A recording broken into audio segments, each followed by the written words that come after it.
welcome to another episode of Romanian Word of the Day. Because I didn't feature any nouns in this series, we've had some intriguing verbs, adverbs, adjectives, prepositions, but not a single noun. So in my latest video, I've asked you guys to suggest me some nouns that you find interesting or have trouble understanding and that you'd like me to talk about in one of my future videos. Someone suggested the noun DOR. And guys, as a Romanian, DOR is one of the dearest words to my heart. So I'm very happy to have this opportunity to share with you my understanding of it. So here we go.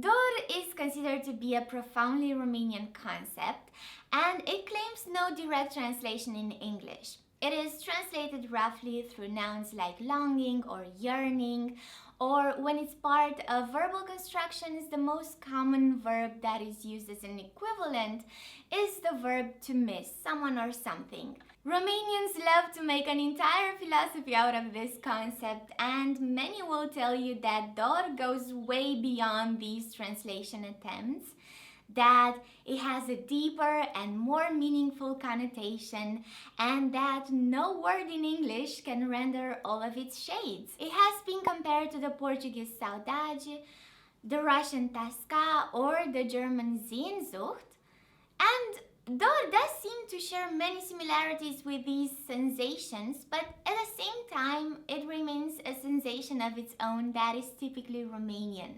DOR has its origins in the Latin verb dolere, meaning to feel pain, to grieve, or to hurt.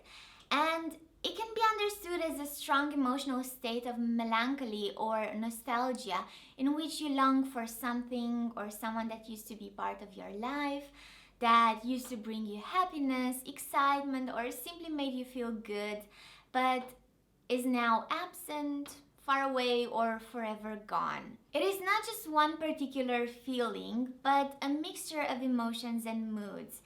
Sadness for not being able to have that person around, or for not being able to relive those moments in the past. Emptiness, incompleteness, anguish, suffering, desire, but also happiness and contentment for having had the chance to live those times and have such experiences.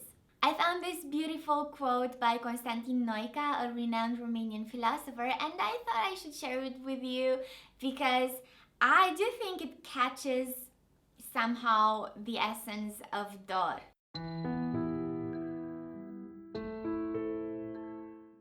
Te poartă când spre trecut, când spre viitor, te încarcă și de regrete și de speranță, îți face uneori de îndurat insuportabilul, dar alteori de nesuferit ceea ce trebuie și e bine să înduri. A plecat de la durere și a scos tot ce putea din transfigurarea ei, dar nu a trecut de spirit, a rămas prins de suflet.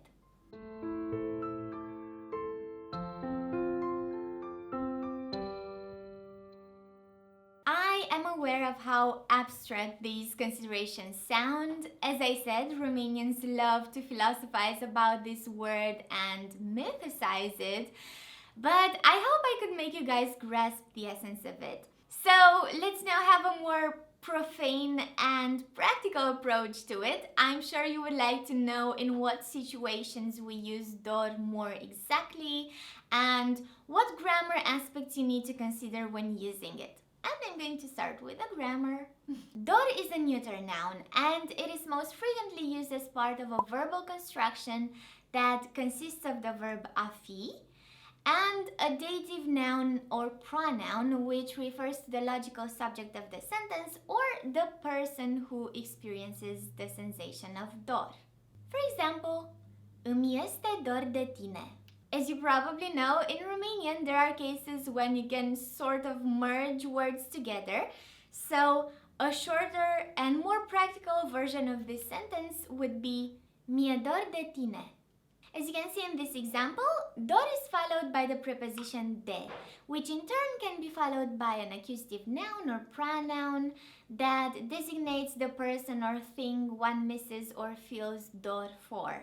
If you want to use this construction in a different tense like the past or the future, you simply have to change the tense of the verb a fi. So this is how the construction is going to look like in the compound perfect tense. Mi-a fost dor de tine. And in the future one tense, îmi va fi dor de tine. But dor can also be used as an independent noun, many times preceded by a verb that shows an action dor is the cause of. For example, sufăr de dorul tău. Mor de dorul tău. Plâng de dorul tău. In such cases, dor is usually followed by an attribute showing the kind of dor one experiences.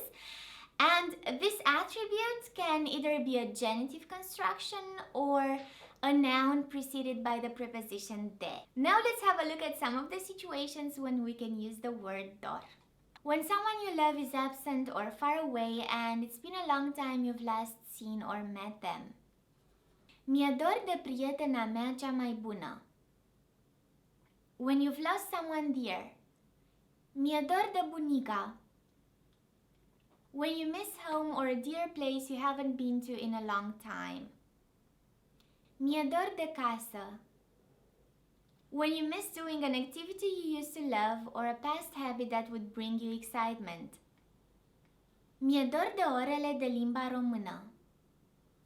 When you refer to some particular food or drink you haven't had in a while.